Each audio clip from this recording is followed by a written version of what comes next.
Now let's look at a fairly new brush that we call an oval dry brush. Excuse me. And it comes in a variety of sizes. And this one's an old brush. You can see that the bristles are stained, but I'm showing you brushes I paint with. Comes in a variety of sizes, and as the name suggests, it is an excellent brush to use for dry brushing. It also has a firmer, stiffer touch. It is half synthetic bristle and half natural bristle. The combination is nice because natural bristle in water-based media starts to soften. And say after you've been painting about 20 minutes, 30 minutes, the brush has a much softer touch because the pig bristle is getting softer. Having some natural bristle with it, synthetic bristle with it, keeps the brush action going longer. Now let's look at the brush action. Lightly loading the brush, not heavy, lightly loading the brush. You come to your surface and begin to sketch in your object.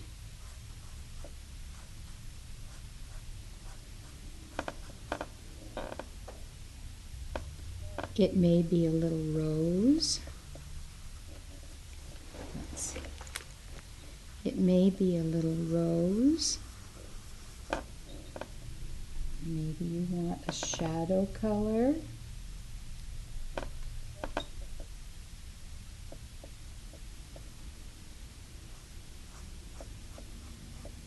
See this granulation? That's the look you're trying to get.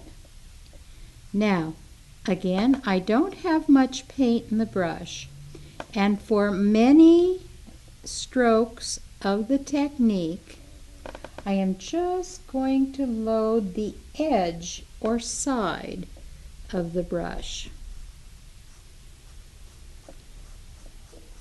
Repeated stroking will allow you to darken.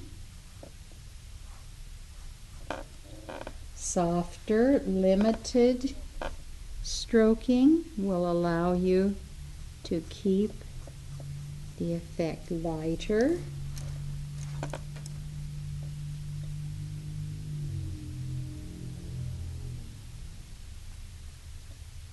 If you load too much before you come to the object, you can wipe it on the paper towel, or if you're after some texture with your color, I just took my shadow away, didn't I? If you're after some texture, you can side load like so and pick up that tiny edge so that when you set the brush down, you can achieve a little soft texture.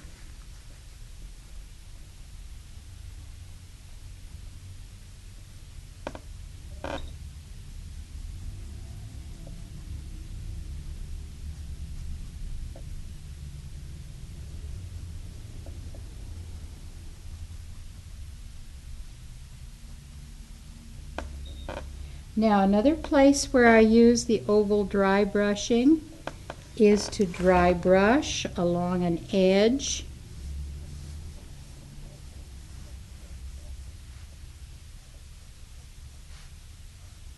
or in the groove. And what I mean by that is if you have a piece like this tray, you can side load your brush and then you can come along just in the groove and lightly dry brush. Now, if the paint won't lay off your brush, you just touch the wet paper towel a tiny bit. And you want that granular action.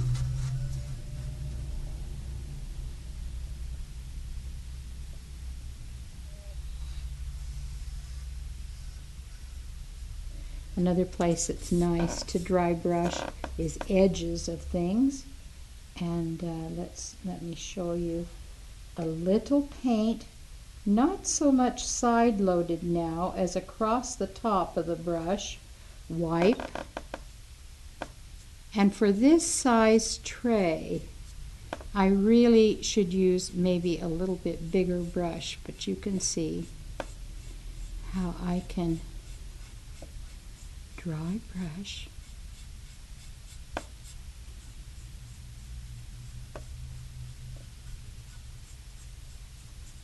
along an edge in the groove and get a nice look.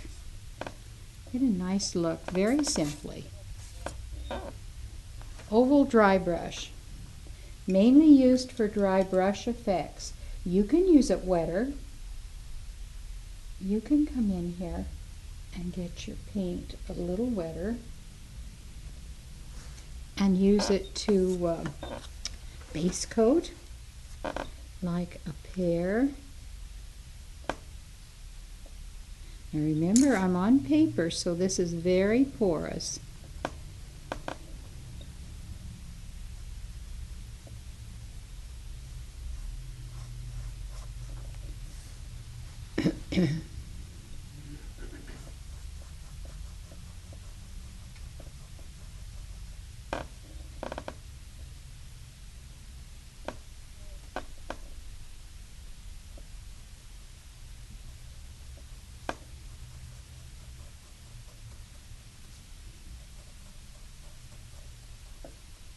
Now I'm just using it dry here, but you can use it over a retarder moistened surface and get a little softer blending with still some granulation, not much. But if you like dry brushing effect, this is definitely a brush you want to look at.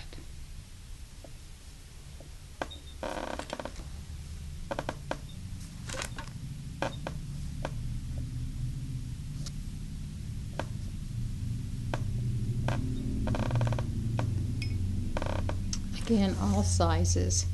I love sketching.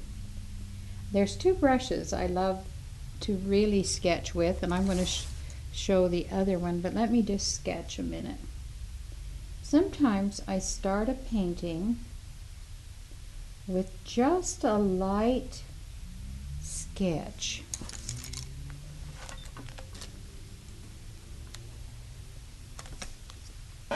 Such as you're coming in here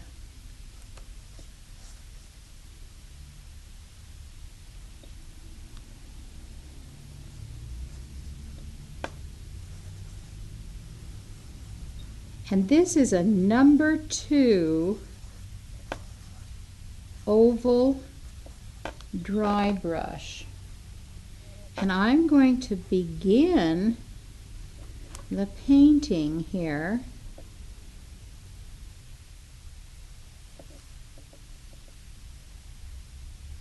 Let's put a nice leaf, big grape leaf back in here, and some fruit leaves here.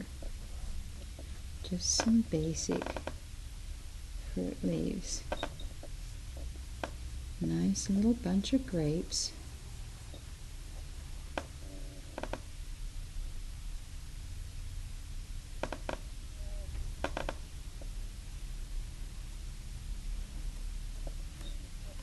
Now I may start some scrolls. Soft little dry brush scrolls with this. Pretty, pretty.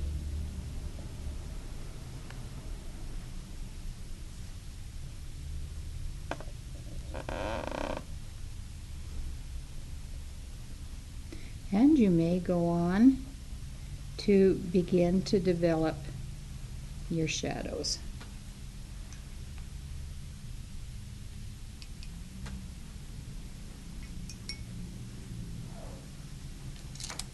If you're wanting to learn to dry brush, I would encourage you to try some brush sketching. And I'm just working on Bristol paper here. That's lovely. And just start to sketch some of your favorite items to paint with a number 2 oval dry brush.